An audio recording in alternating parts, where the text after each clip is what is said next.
ఈ రెంటపాల రావటానికి రూటే లేదు. ఎందుకంటే ఎక్కడికాడ పోలీసులు ఉండి ఆపుతూ ఉంటే పేస్పాడు అడ్డ రోడ్డు కాడ ఉన్నారా, ఇక్కడికి వచ్చాక ఇక్కడ వాళ్ళు ఉన్నారా, జెండాలు కడితే మటుకు బండే రాని ఇట్లా ఎన్ని కష్టాలు పడి వచ్చానంటే అన్ని పడి వచ్చా. ఏమన్నారు, ఆపుతున్నారు. ఆపేసి ఆడికిరా జెండాలు కట్టిపోయేది ఆపండి అంటున్నారు, పాప అంటున్నారు. నేను వచ్చిన చాట పేస్పాడు అడ్డ రోడ్లో ఉంది. మళ్ళీ అడిదిరిగి కాదని ఎనమైన తాళ్ళూరు పోయి మళ్ళీ అడిదిరిగి గుడిపాడు మీదగా గరకపాడు మీదగా అడిదిరిగి మళ్ళీ ఇటు వచ్చా. ఏది ఊరు ఇదేదో ఉందో చూడండి, ఆ ఊరు వచ్చా. కందురూరు పాలెం రోడ్లో నుంచి మాగాల్లో నుంచి, అంటే నేను పెదపాలెం గ్రామం నాది. ఇక్కడ దాకా ఎందుకు వచ్చానంటే అంత అభిమానాన్ని కూడా ఇంత నేర్చమై ఎప్పుడు నా వయసు 49 సంవత్సరాలు ఇంతవరకు ఎప్పుడు చూడాలి. ఈ నేర్చమైన బతుకు ఇయ్యాలే చూస్తున్నా. నిజంగా నేర్చమైన బతుకు. కనీసం మీటింగ్లకు వచ్చే వాళ్ళని కూడా మీటింగ్లకు కాదు, ఏదో అభిమానుడు ఏమో ఒక కార్యకర్త, నేను చచ్చిపోతే రావద్దు రేపు ఆయన ఒక్క కార్యకర్త ఏదో జరిగింది వస్తున్నానా కానీ ఆపుతా ఉంటే ఇంత నేర్చమైన బతుకు ఎవరూ చేయరండి. మా ఊరు రెంటపాళ్ళ. ఇక్కడికి పోలీసుల ఆంక్షలు ఇదివరకు ఇందిరాగాంధీ టైంలో ఒక ఎమర్జెన్సీ పెట్టారు కమ్యూనిస్టులు.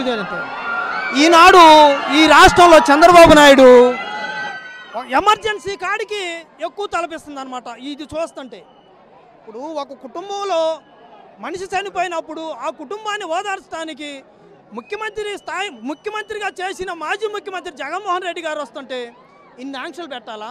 మనం ప్రజాస్వామ్యంలో ఉన్నామా, లేకపోతే రెడ్ బుక్ రాజ్యాంగంలో ఉన్నామా, డాక్టర్ బిఆర్ అంబేద్కర్ గారు రాసిన రాజ్యాంగంలో ఉన్నామా? ఎక్కడ ఉన్నాం మనం ఈ దేశంలో? చంద్రబాబు గారు నేను ప్రశ్నిస్తున్నాను నిన్ను ఒక సామాన్యునుడుగా. ఇప్పుడు నేను ఈ లైవ్ ద్వారా నిన్ను ప్రశ్నిస్తున్నాను.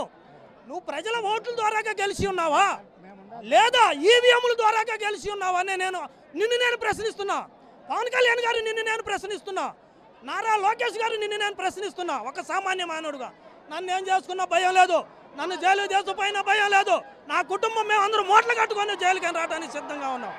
ఎక్కడికి వెళ్ళినా అసలు నేను రావడానికి కూడా నా ఊరు ఉండూరై ఉండి ఆధార్ కార్డు చూపిస్తేనే రానిస్తామని రానిచ్చారు పోలీసులు ఈనాడు. అసలు ఇంత దారుణమైన పరిస్థితి నేను ఎప్పుడు చూడలేదు. ఇంత దుర్మార్గంగా మరి 2014 నుంచి మామూలుగా గత ప్రభుత్వం జగన్మోహన్ రెడ్డి గారి ప్రభుత్వం మిమ్మల్ని ఎక్కడికి వెళ్ళనీలేదా అని ఊరు రాష్ట్రం అంతా తిరిగారుగా. లోకేష్ పవన్ కళ్యాణ్ గారు అన్నో జగన్ నిన్ను దొక్కుతామని పెద్ద పెద్ద మీటింగుల్లో కూడా చెప్పారుగా. మరి ఇప్పుడు ఇదేంది? దీన్ని ఏమంటారు? ఇది ప్రజల పరిపాలన అంటారా లేకపోతే నియంత పరిపాలన అంటారా? నాగమల్లేశ్వరం అనే సత్తనపల్లి పోలీసు వారు వచ్చి తీసుకెళ్ళి ఆ తర్వాత 3 రోజులు స్టేషన్లో ఉంచి అనేకమైన దుర్భాషలాడి ఆ అబ్బాయి సావుకి కారణం చేశారు ఈ కూటమి ప్రభుత్వం.